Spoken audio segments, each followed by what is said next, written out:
बिहार पर भारी सावन की तीसरी सोमवारी, भगदड़ में 7 समेत 16 लोगों की मौत। नमस्कार, आप देख रहे हैं श्री पोस्ट लाइव। मैं हूं सृष्टि राज। सावन की तीसरी सोमवारी पर बिहार में अलग अलग हादसों में 16 लोगों की मौत हो गई। लखीसराय के अशोक धाम मंदिर में भगदड़ से 7 श्रद्धालुओं की जान गई, जबकि 12 लोग घायल हो गए। कटिहार में कमला नदी में डूबने से 3 बच्चों की मौत हो गई। पटना के बख्तियारपुर में गंगा स्नान के दौरान 4 लड़कियां डूब गई।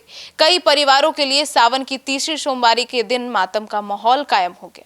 आइए जानते हैं पूरी घटना के बारे में कि आखिर अशोक धाम मंदिर में भगदड़ हुई जिसमें 7 लोगों की मौत हो गई, और भी जो तमाम घटनाएं हैं इसके बारे में चीफ एडिटर श्रीकांत प्रत्युष से। सर, तीसरी सोमवारी तो भारी पड़ गई बिहार पर। बिल्कुल, लखीसराय के अशोक धाम मंदिर में सोमवार सुबह बड़ी संख्या में श्रद्धालु भगवान शिव के दर्शन के लिए, जलाभिषेक के लिए पहुंचे थे। मंदिर परिसर और दर्शन के रास्ते पर काफ़ी भीड़ थी और इसी दौरान अचानक भगदड़ मच गई। भगदड़ में 7 श्रद्धालुओं की मौत हो गई और करीब 12 लोग घायल बताए जा रहे हैं। घटना के बाद मौके पर अफरा तफरी मच गई। घायलों को इलाज के लिए लखीसराय सदर अस्पताल भेजा गया। हादसे की खबर मिलते ही प्रशासन और पुलिस की टीम मौके पर पहुंची। लोगों की भीड़ को नियंत्रित करने की कोशिश भी की गई।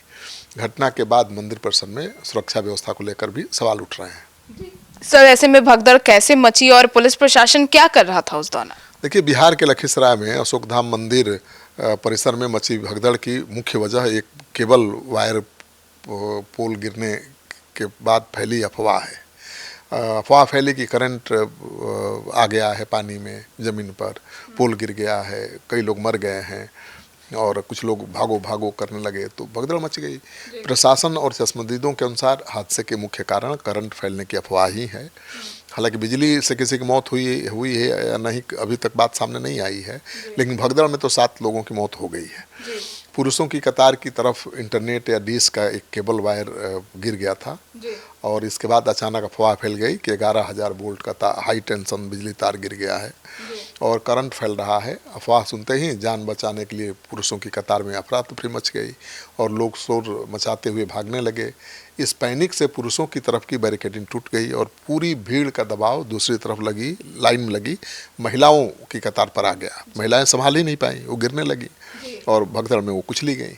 मतलब कि ये जो भगदड़ मचने के बाद जो महिलाएं थी और बच्चे थे, उन सभी की मुश्किलें बढ़ गई। बिल्कुल बढ़ेगी। अब भगदड़ बचेगी, पुरुष भागना शुरू करेंगे, महिलाओं को कुचलते हुए भागेंगे तो मुश्किल तो बढ़ेगी ना। बच्चे तो बचा नहीं पाएंगे। बिल्कुल, तो महिलाएं ही मारी गई हैं ज़्यादा।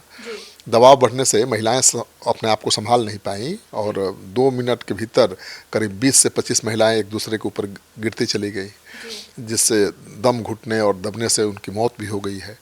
सुबह करीब 6:30 बजे अशोक धाम हाल्ट पर 2 ट्रेनें आकर रुकीं, जिससे मंदिर की तरफ आने वाले कतारों में अचानक अप्रत्याशित भीड़ बढ़ गई। पहले से 50,000 लोग थे और 2 ट्रेनों में और श्रद्धालु आ गए, तो व्यवस्था पर दबाव इतना बढ़ गया कि पुलिस कंट्रोल ही नहीं कर पाई। बिहार सरकार ने मामले की जांच का आदेश दे दिया है।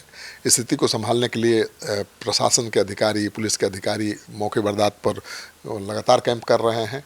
अफवाह कैसे फैली, क्या इसके पीछे कोई साजिश थी, तमाम पहलुओं की जांच की जा रही है। सर, ऐसे में शासन की तैयारियों को लेकर भी तो अब सवाल उठ रहे हैं।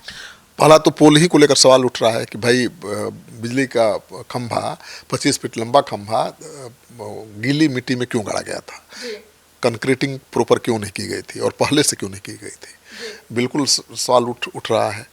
सावन का महीना चल रहा है, आज तीसरी सोमवारी थी। प्रशासन और पुलिस को पहले से पता होना चाहिए था कि भीड़ ज़्यादा हो सकती है। पिछली सोमवारी को भी 50,000 लोग पहुंच गए थे, तो तीसरी सोमवारी को तो भीड़ बढ़ेगी ना, और चौथी को तो और बढ़ जाएगी। लेकिन उस अनुपात में तैयारी नहीं थी और रेलवे स्टेशनों पर कड़ी निगरानी होनी चाहिए थी कि भाई जब तक मंदिर पर भीड़ कम ना हो तब तक दूसरे श्रद्धालुओं को आगे बढ़ने की इजाज़त नहीं दी जानी चाहिए थी। लेकिन यहाँ तो कुछ नहीं हुआ। जो आए ट्रेन से उतरे, चल दिए मंदिर की तरफ। उसी बीच अफवाह फैल गई और अफवाह फैलने पर उसे तुरंत रोकने की मुकम्मल व्यवस्था होनी चाहिए थी, वो भी नहीं थी। एक मामूली अफवाह की वजह से 7 महिलाओं की जान चली गई, दर्जनों लोग घायल हो गए, तो सवाल तो उठेंगे ही। अभी तक सरकार की तरफ से इस घटना के बारे में कोई अधिकृत जानकारी नहीं दी गई है। मंत्री श्रवण कुमार ने घटना को दुखद बताते हुए कहा कि मामले की जाँच की जा रही है। खुद मुख्यमंत्री नजर बनाए हुए हैं और मुख्यमंत्री सम्राट चौधरी ने मृतकों के परिजनों को 4 लाख मुआवजा का ऐलान भी कर दिया है, लेकिन मुआवजा समाधान थोड़े है। सर, और कटिहार और पटना में 7 लोगों की डूबने से मौत हो गई। बिल्कुल, कटिहार के फलका थाना क्षेत्र में सोमवार को बड़ा हादसा हुआ है आज। यहाँ कमला नदी में जल भरने पहुँचे श्रद्धालुओं के साथ बच्चे भी मौजूद थे। इसी दौरान 7 बच्चे नदी में नहाने लगे। नहाते समय सभी बच्चे अचानक गहरे पानी में फिसलते गए। स्थानीय लोगों ने तुरंत बचाने की कोशिश की, लेकिन 4 बच्चों को सुरक्षित बाहर निकाल भी लिया, लेकिन 3 बच्चे मारे गए। परिजनों के मुताबिक नदी का जलस्तर पहले से बढ़ा हुआ था। नहाने के दौरान बच्चों का पैर फिसला और वो गहरे पानी में चले गए। हादसे के बाद मौके पर चीख पुकार मच गई। पटना के बाढ़ अनुमंडल में भी ऐसा ही हुआ। गंगा स्नान के दौरान बड़ा हादसा हो गया। बख्तियारपुर थाना क्षेत्र के रानी सराय जहाज गंगा घाट पर सोमवारी के मौके पर 7 किशोरियां गंगा स्नान करने पहुंची थी। इसी दौरान 2 सगी बहनें गंगा की तेज धार में बहने लगी। उन्हें बचाने की कोशिश में 2 और लड़कियां पानी में की तेज धार में चली गई। स्थानीय लोगों ने किसी तरह 3 लड़कियों को बचा लिया। 4 लड़कियां गंगा में समा गई। तो 7 तो मारी गई वहाँ अशोक धाम में, 4 लड़कियां यहाँ मारी गई। तो 11 तो महिलाएं और 3 बच्चे। तो ये हिला देने वाला है भाई। ये जो भगदड़ की घटना है, डूब कर मरने की घटना हिला देने वाली है। मुझे लगता है कि सरकार को ऐसे स्थलों पर विशेष निगरानी और सुरक्षा की व्यवस्था करनी चाहिए थी।